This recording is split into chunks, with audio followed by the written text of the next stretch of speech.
I just want confirmation on the metrics that we're doing this by. Premier League title winners medals, not relevant. Aquarium, that's high on the list. Absolutely. It's in my spreadsheet. He's got one, and Ruud van Nistelrooy hasn't. Thanks for listening to the latest Beyond the Back Four podcast, available on YouTube and all podcast platforms. Subscribe now so you don't miss a single episode. Here we go then. Welcome to Beyond the Back Four, where we are having the great debate, literally the greatest debate, where we will be talking GOATs. Not those kind, Kieran. No, we are talking about the greatest Premier League player of all time. Kieran, Mark and James will all pitch a player, as will I. And don't question my integrity when you notice I suggest a player and also moderate the conversation. It's totally above board. FIFA have approved it. I'm going to get a special award and a medal and a nice certificate. Okay, let's get into it. So, the greatest ever Premier League player. People can pick their very own metrics and do this however they like. Kieran, I would like to invite you to go first. I assume it's Danny Welbeck. He's up there, of course, but he's been narrowly beaten by Thierry Henry. For me, I've never seen a striker like Henry. I grew up in 70s and 80s football, and you expected certain things from a striker. When he first arrived at Arsenal, I think there was confusion as to exactly what he was as a player. I think we came from Juve, where he was seen as a winger. Arsene Wenger transformed him into, he wasn't a number 9, he wasn't a number 10, he was Thierry Henry, and he could do everything. He could dribble, he could shoot, he could head, and he did it with that wry smile on his face at all times, which was amazing. He managed to finish a match and he looked as if he'd just been for a walk with the dog down the park. He wasn't sweating. He was without doubt for me not just the best player, but the coolest player, because he made football incredibly sexy for me. And I just used to, and I've got no enthusiasm for Arsenal as a football club. I can take them or leave them. But when Thierry Henry was watching, I'd always make sure that I was ensconced in front of the television. And also, I mean, that side, the Invincibles year, which is unique as far as the history of the Premier League is concerned. He was a huge part of that in what was a magnificent team. But he for me was the pinnacle. James, would you like to go first or second in pointing out why this is nonsense? I'll go second because Kieran's got an easy job there in a way, because I don't think you can argue with Thierry Henry personally. I will, because look, otherwise it'll be a short show if we don't. Yeah. Well, yeah. So right, that's it. Pack up and get off. Yeah, Henry, what a player. No, you argue against it, and then easy. Go on. Easy. Then. Just to be clear, Thierry Henry, very good at football, easily one of the best. But I just want to suggest a few reasons why I don't think he is the greatest Premier League player of all time. The first one is, if you play Monopoly a lot at home, which I imagine, Kieran, you do, the person who is best at Monopoly is not the person who rolls the dice in the nicest way. It's the person who wins. Thierry Henry was a supremely elegant and beautiful footballer. You described him as being like a sexy footballer. You also said about how he would finish the game and look like he was going for a dog. Not going for a dog, walking a dog. All of these things are true, but those things don't make him the greatest ever footballer. He might be the coolest ever footballer. He might be the silkiest. He might have had the loveliest technique, but that doesn't make him the best. And those are two wildly different things. So if we're talking the best, then his goals should measure up against the Premier League's greats, and they don't. He wasn't even the Golden Boot winner all the time during his peak. Ruud van Nistelrooy beat him to it, who we wouldn't question as the greatest Premier League goal scorer because his technique did not rival Thierry Henry. Thierry Henry is just so elegant. And he also scored wonderful goals in big games. He scored great goals against United and Chelsea and, the one against Real Madrid in the Champions League. Obviously amazingly talented. He also, in the competition that we're saying who was the best ever person at this competition, only managed to win that competition twice. Which is not a great record to sustain an argument of, I am the best at this thing, I won it twice. So he may well be the most elegant Premier League football player ever. And certainly, I also loved to watch Thierry Henry play football. But in the same way that Eden Hazard has unbelievable technique I don't think Eden Hazard was the best Premier League football player either. It's a shock that the United fan is bringing the trophy argument into this, isn't it? If we're talking about the best Premier League player, I think that's relevant. It's relevant, but it's not everything. Look, Wes Brown won how many Premier League titles? Technically 5, but he should have 7. 7 Premier League titles for Wes Brown. Does that make him a better defender than players who didn't even win a single Premier League title? That look, there's certainly credence to that argument, but the metrics stack up when you want them to, and they don't when you don't want them to. I'm speaking to a metric man in Kieran. If Kieran had a spreadsheet and I said, Kieran, who is the best at doing this thing? Let's look at the numerical data in all categories. Thierry Henry doesn't stack up. He does not win any categories for numerical data. I've jumped in on Kieran's behalf there, so I'll let him answer that because he is the numbers man, like you said. Make the numbers work. I think if you look at goals scored, Sam, perhaps he wasn't, but he wasn't an out-and-out striker. Ruud van Nistelrooy, he scored goals. That was his job. Does nothing else. Very, very good at his job.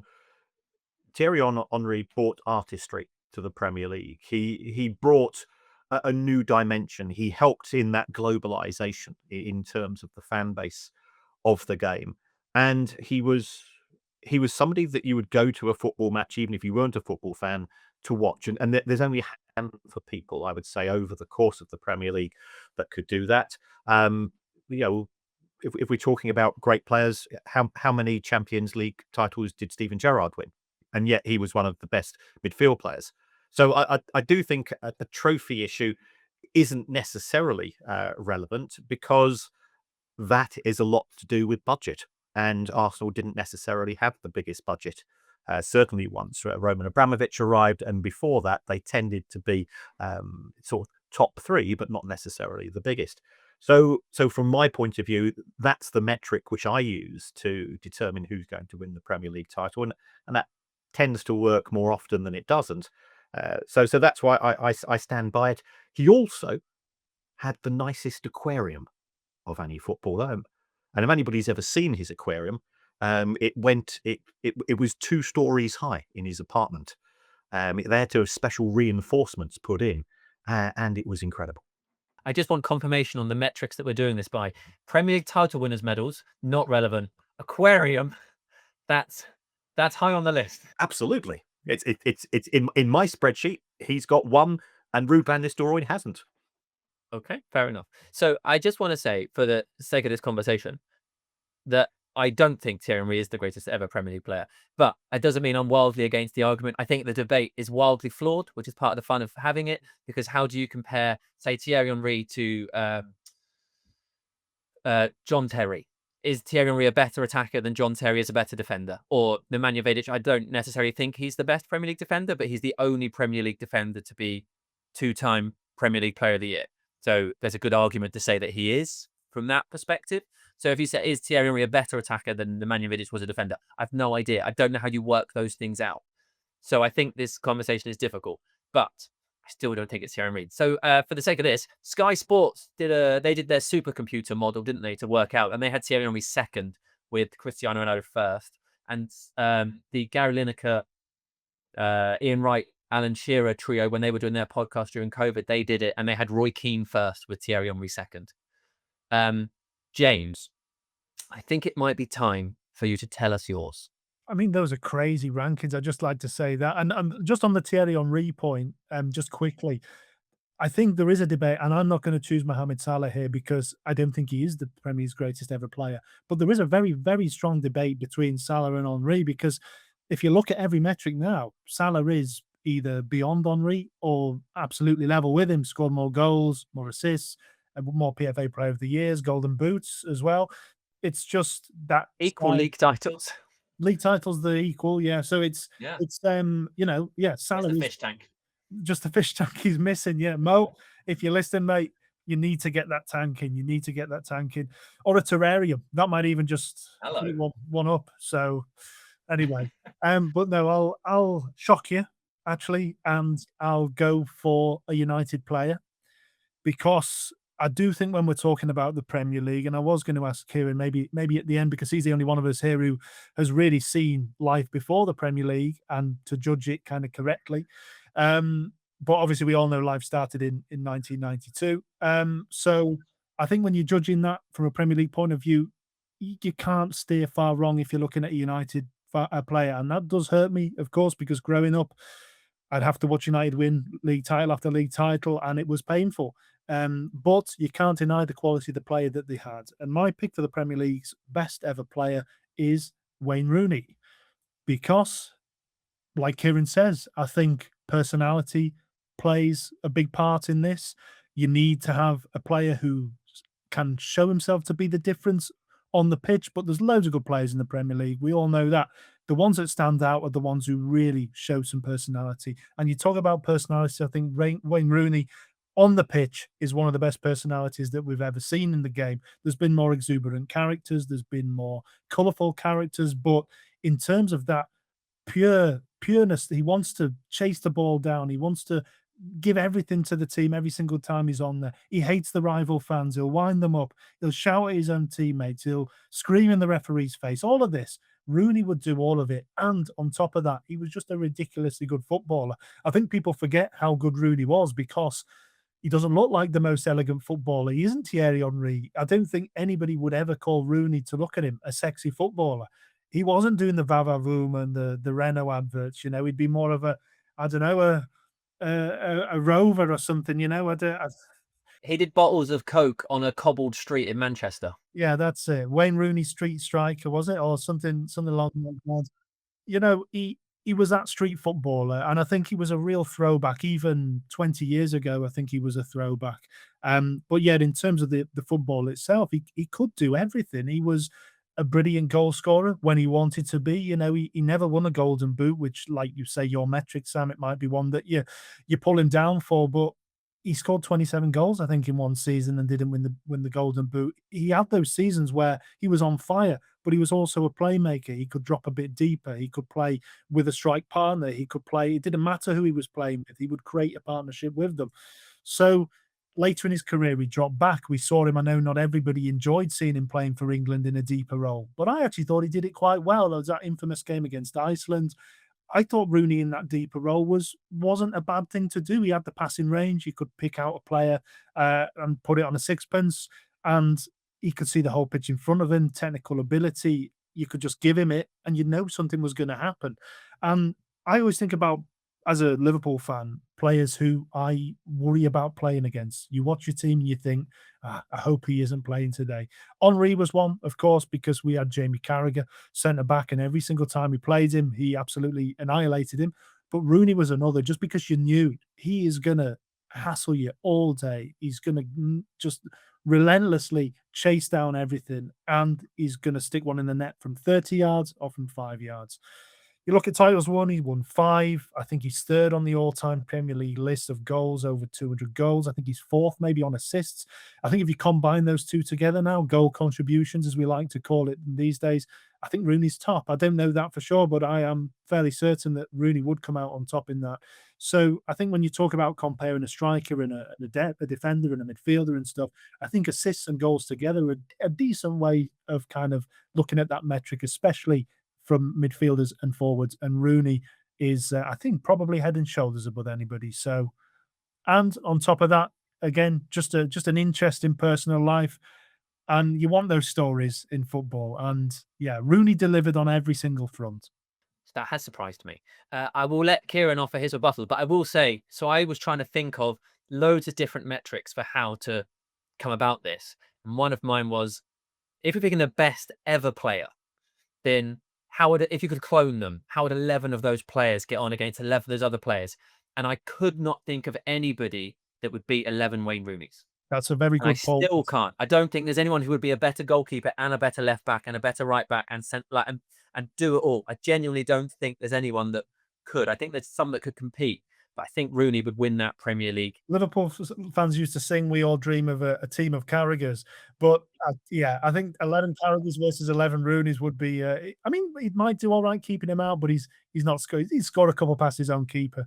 That would be the worry.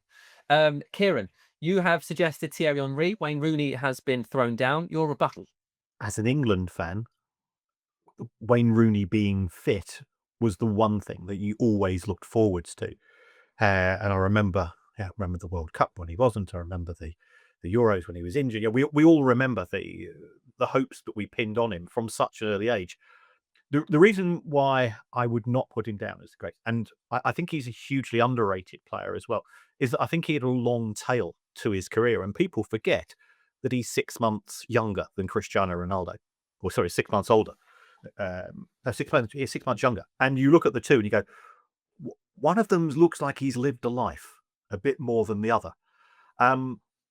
So there are some things that perhaps they're non-on-field issues, which I think worked against him. One of which was at one stage he was trying to negotiate a new contract and was even prepared to go to Manchester City if he didn't get the terms that he was looking for. Steven Gerrard wouldn't have done that. I wouldn't think Thierry Henry would have threatened to have gone to Spurs. Just for the sake of the conversation, Steven Gerrard obviously did hand in his transfer request, and people, I'm not going to go Steven Gerrard, and people, the Liverpool fans burning his shirt outside Anfield, and he was going to go to Chelsea. So not wildly dissimilar. And also, the Rooney one is obviously just a rumour that that's what he would have done. He's never publicly admitted it. So I think that counts against him. I love to watch him play. I'm not denying that, but what he brought to the game was, for me, who grew up with 1970s and 80s football, he was a throwback, and I think that was fantastic. I agree with what we said, that in terms that he could play anywhere, and at times that could count against him. But if you look at his return to Everton, that was a damp squid, as my mate Kev would say, as opposed to a damp squid. It was something we were excited about, not dissimilar to the return of Cristiano Ronaldo to Manchester United. It was a story which failed to really have a happy ending. So for me, I think his career ended too early to be that greatest, when he could have perhaps gone on to do more. I appreciate that, given his physical attributes, he was always going to be a player that was going to risk being burned out, because he was absolutely wholehearted in a way that the likes of Cristiano Ronaldo and Thierry Henry weren't. That they wouldn't chase back, as we know. But it just didn't do enough for me. I think the rebuttal to that a little bit is that, okay, he did tail off. You can't deny that, and then you do look at him now and you think, you can't imagine being a professional footballer 5 years ago, which is that's just the way he's gone, I guess. But I think the rebuttal is that he started the career so early. I think we sometimes get caught into the trap of thinking that players have to peak at 25, 26. You look at somebody like Michael Owen as well, who gets left out of these conversations, but was a ridiculously good player in his kind of pomp, which is, his pomp was probably 20 to 22. Rooney was better than any other 16-year-old when he was 16. Rooney was better than many 20, 22-year-olds when he was 16, 17. So he peaked earlier, but that doesn't mean that he didn't hit as good as, he didn't hit the heights. So people will say maybe he didn't reach the potential, this kind of thing. Well, you think that the potential was just hit earlier, basically. That's as good as he was ever going to be, and he got there earlier than anybody else. So I think, yeah, I do agree with that point, but where was Thierry Henry at 16, coming through at Monaco? And Thierry Henry did come back to Arsenal. Let's not forget, he scored against Leeds, which everybody seemed to love at the time, but I didn't really understand why it was. I don't think it quite worked out the second time as well, although he wasn't there particularly long. So, yeah, Rooney, for me, he had everything that you want in a footballer, everything that you look for. And I think it's the story as well. He was let go from Liverpool, I think, when he was very, very young, but he was an Everton fan, came through at Everton, was the local hero, got his big move, was amazing there, came back, okay, it didn't quite work out, but he still had that nice story. Two different teams. He's done it at two slightly different levels in the Premier League as well. So for me, it takes a lot for a Liverpool fan to give any kind of credit to Wayne Rooney, to be honest, because he ticks every single box that Liverpool fans should hate him, and we do. All the level of respect is there just because he was that good, he was that ferocious, he was such a competitor, and he was an amazing rival. So I had arguments prepared for Thierry Henry. I have no arguments prepared for Wayne Rooney, because he was someone I considered, and as I said, I don't think 11. I don't think anyone can beat. I can't suggest an argument to to defeat Wayne Rooney, but I can suggest things I think about Wayne Rooney, especially as my perspective is obviously totally different to James because I'm a Manchester United fan and I've grown up watching Wayne Rooney.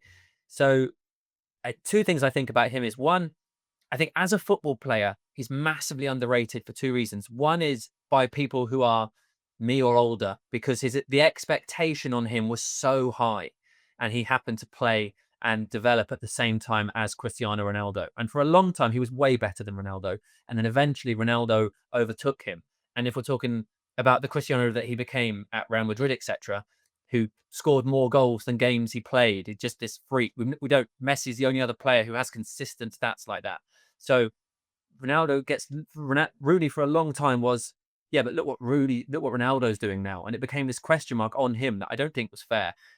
And secondly, he doesn't have Ronaldo's drive in terms of to make himself the center of the story. He sacrificed relentlessly. So he played out a position all the time. Then only that one season that he got the 27 goals. He could have done that year after year after year after year because he had the talent to do it. But he wasn't required to. He was required at some points to just be a bigger team player to allow someone like Carlos Tevez or Dimitar Berbatov or Ruud van Nistelrooy or Cristiano Ronaldo to get the goals because he was a more fundamental part of the team. So I do think those aspects of his personality draw away from the narrative of how great he was.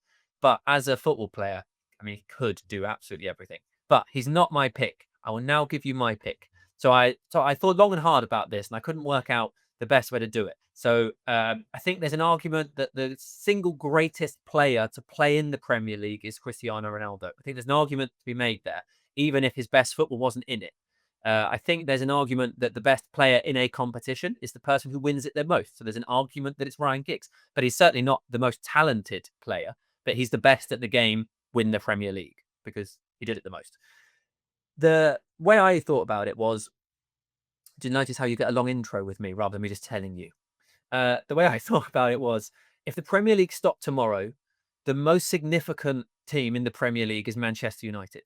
They're the team that have won the most titles. So that's where I had to go. Even despite it being my team, that felt like the natural place to go. So I thought, who is the most influential player in that team? Who's the player who is most attributed to all of that success? And so my argument is the greatest ever Premier League player is Eric Cantona. And I will tell you why. The reason I believe Eric Cantona is the greatest player in the history of the Premier League is because, one, he joined from Leeds and that was funny. And obviously, he kicked the Palace fan.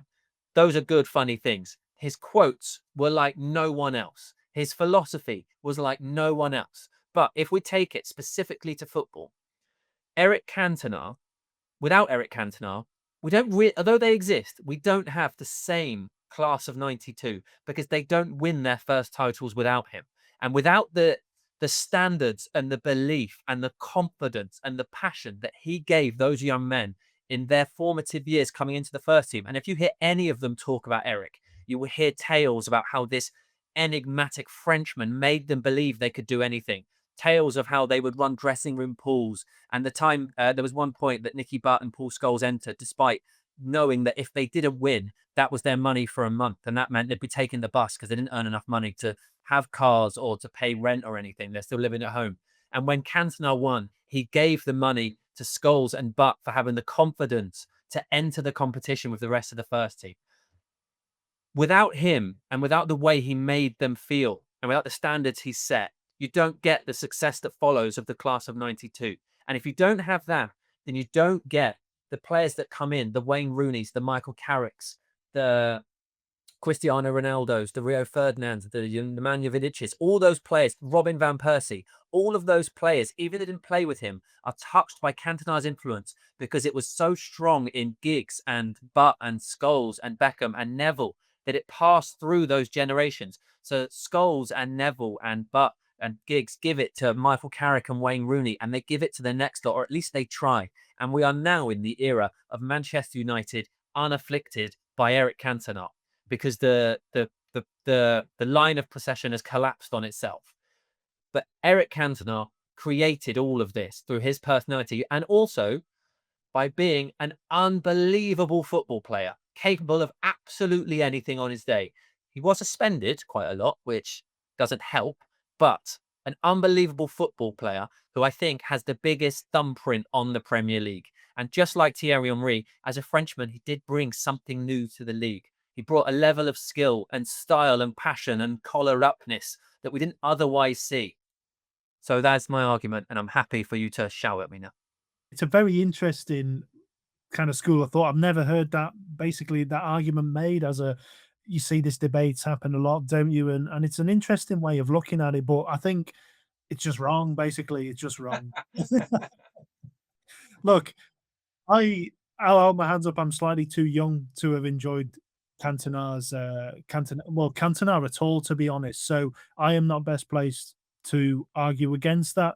But I can just tell you that you are very much wrong. Everything that you say is, I think it's there's a logic to it, but that doesn't make it right. And I think there's so much that went into those United teams, those players that you mentioned, that it wasn't just, oh, we played with Cantona. Wow, Cantona really taught us everything. No, it was Ferguson who drilled so much into them as well, and it was other players that they played with. I think to land all of that at Cantona's feet is to buy into the myth of the man who has become this kind of philosopher. I just don't think as a football player you can have that much influence. Even somebody like Lionel Messi, who will have a similar influence on all those young players he comes across. I don't think you can attribute their success to one been touched by one player. He's all shy and quiet. He never says anything. I will concede that I don't necessarily believe that Eric Cantona is the most talented, but I just wanted to pick an interesting answer. But I imagine Kieran will like it because, as I said, he kicked a Crystal Palace fan. He did, but that for me should not be celebrated. I think what he did at Leeds was absolutely amazing. In terms of giving that squad belief, and what he did at Manchester United was again to convince the people around him that they could be winners, because I think that's how he saw himself. And I agree with you that therefore created a transformational at Manchester United, which led to them being the dominant club in English football for a dynasty under Sir Alex, and it was a major contributor to that. But again, we were talking about Wayne Rooney and longevity. Eric Cantona retired from football at the age of 30. Left us wanting more. Clever. Yes, but we didn't get more. We got half-assed adverts and poetry and Looking for Eric is an excellent film. I have seen Looking for Eric on more than one occasion. I do enjoy it, mainly because it takes place in Manchester, and it's a city in which I've lived the longest in my life. But he would also go missing if he was, as you say, on his day, unstoppable. He decided when he woke up in the morning whether it was his day or not. And I don't, you wouldn't have seen that with Wayne Rooney, and I think you'd have seen that with Thierry Henry as well. That they were always willing to stamp their mark on a pitch, not when it suited them. How exciting of him, though. All right. As again, I'm happy to concede that it isn't actually Cantona, but I just thought it was a nice argument. Let's get the view of Mark Clattenburg. He's a Geordie, so I can't be sure who he'll pick, but I have my suspicions. My greatest player of all time would be, and I'm probably slightly biased on this one, but my greatest player of all time would be Alan Shearer. The reason behind that is Alan Shearer is the greatest Premier League goal scorer at the moment. I know Harry Kane is a little way behind, but certainly Alan Shearer's record of Premier League title at Blackburn Rovers, unfortunately didn't win the title at Newcastle, came so close all them years ago, but his number of goals over a long period of time was incredible. Keeping fit for that long and scoring some amazing goals. So, there was certainly a lot of players to choose from. You have Thierry Henry, Wayne Rooney, Frank Lampard. You had a lot of great players. But certainly, I'm probably slightly biased when I say that, but I'll choose Alan Shearer as my greatest all-time player. Okay, Shearer. That's come out of nowhere. None of us saw that coming.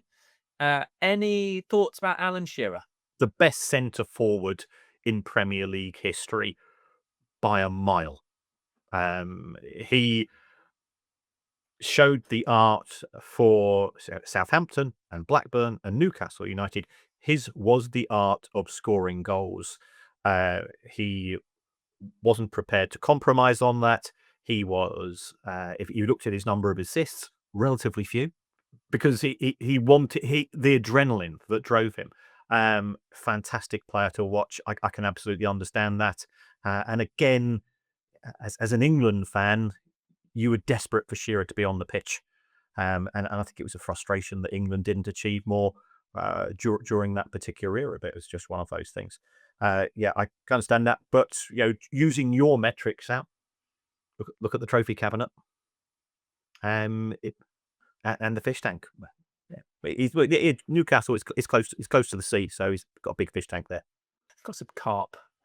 Do you think, James, that he suffers because he played the majority of his career at Newcastle? Yeah, 100%. I think you can make a similar argument, although not as strong a one, about Steven Gerrard, that obviously he didn't win the Premier League title, and that really, I think, discounts him from this conversation. But in terms of pure talent and as a footballer and everything, Gerrard should be in the conversation. But because he never won it, he isn't. Shearer obviously did win it.